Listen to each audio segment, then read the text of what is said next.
My name is Brandon Gray, and this is my poetic truth.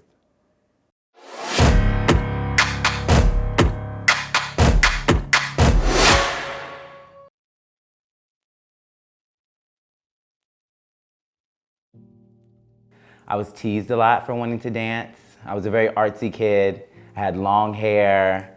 I was very eccentric. I always had earrings. I had earrings at a young age.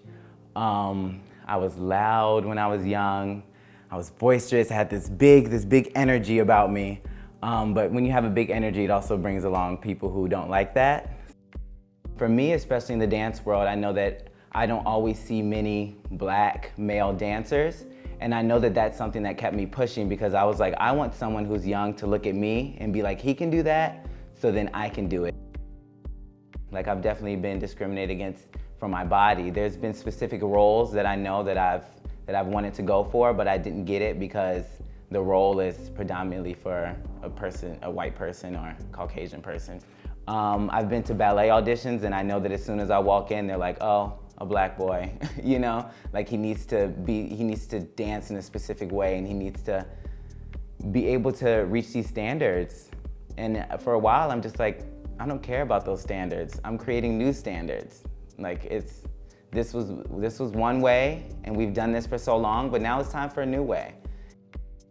I personally have been stopped by police before because they told me that I looked like I had weed on me. They said I looked like I did, but obviously that was just because I'm a person of color. But they stopped me. I've been followed around in stores. And the other thing is, it doesn't matter what you have on. I've had on a suit and I've been in a store and I've been followed around. I've had on name brand and I've been followed around many a time.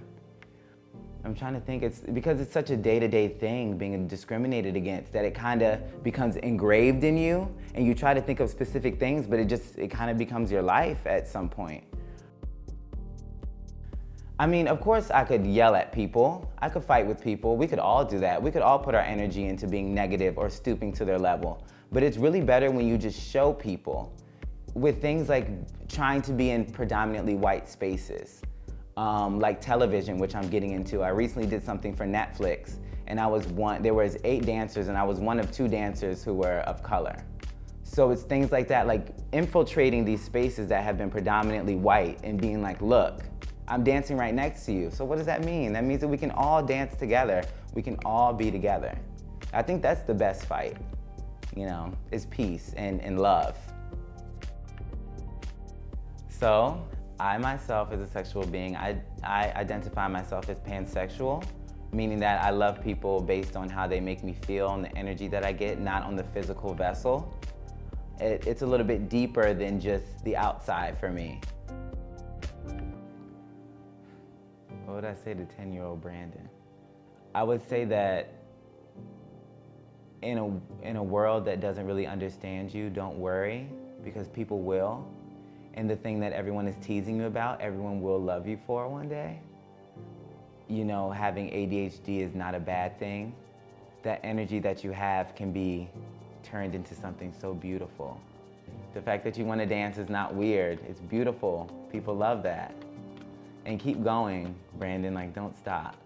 And you're gonna make it, buddy. Just keep pushing.